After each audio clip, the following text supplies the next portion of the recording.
ఆలస్యమైంది, సమీకరణాలు కుదరలేదని అంటున్నారు. ఎందుకు కుదురుతారో సమీకరణం? మనసుంటే మార్గం ఉంటుంది. ఎవరు కుదరలేదు రాకుండా ఎందుకు కుదురుతారో సమీకరణలు? నీకు నీకు నన్ను పార్టీలో తీసుకున్నప్పుడు కదా మీ ఇద్దరు వడదం ఉన్నాను కదా తెలుసుగా. మన పార్లమెంట్ ఎన్నికలప్పుడు రెండోసారి ప్రామిస్ చేసి మాటిచ్చినప్పుడు కదా మీ ఇద్దరు వడదం అంటే అది ఎట్లుందంటే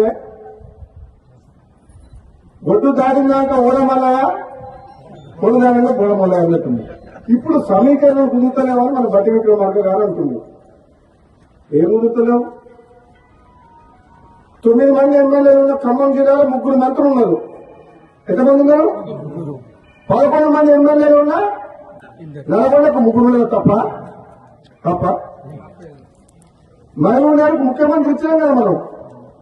రేవంత్ రెడ్డికి ముఖ్యమంత్రి ఇచ్చినప్పుడు ఇద్దరన్న మీద తప్పేంది?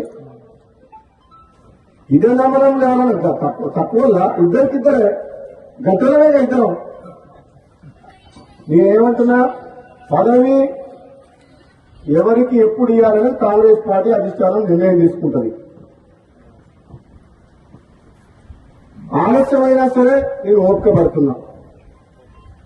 పదవుల కోసం పాపులాడే వ్యక్తిని కాను. నేను ఒకటేమంటున్నాను, ఈ ప్రాంతం ప్రజలు గతంలో ఎమ్మెల్యే గెలిపించినప్పుడు మనకు ప్రభుత్వం లేదు, టీఆర్ఎస్ ఉండే. ఇప్పుడు ఎమ్మెల్యే గెలిపించిన మన ప్రభుత్వం ఉంది. కనీసం ఇప్పుడు ఈ ప్రాంతానికి అన్యాయం చేయొద్దు. ఈ మునుగోడు నియోజకవర్గంలో అన్ని రంగాలు అభివృద్ధి చేయాలి.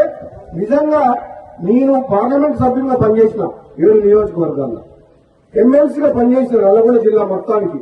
అన్ని నియోజకవర్గాలు చూసిన మునుగోడంతా వెనుకబాటులో ఎక్కడ లేదు.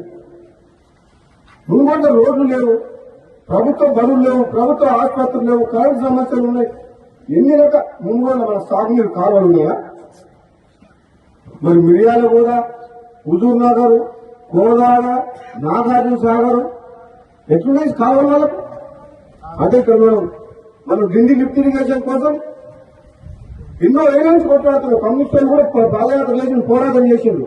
నేను మన ఎమ్మెల్యే అయిన తర్వాత అసెంబ్లీలో మాట్లాడి ఉత్తమ్ కుమార్ రెడ్డి గారు మాట్లాడి దిండికి నీళ్లు తీసుకురావాలని 1200 కోట్లతో ఏదో రిజర్వాయర్ నుంచి 1200 కోట్లతో సొరంగ మార్గం టెండర్లు పిలిపించినాం. అది శివనగూడెం రిజర్వాయర్ కంప్లీట్ అయితే ఈ మునుగోడు ప్రాంతం మొత్తం దిండి లిఫ్ట్ నుంచి 2 లక్షల ఎకరాల సాగునీరు వస్తుంది.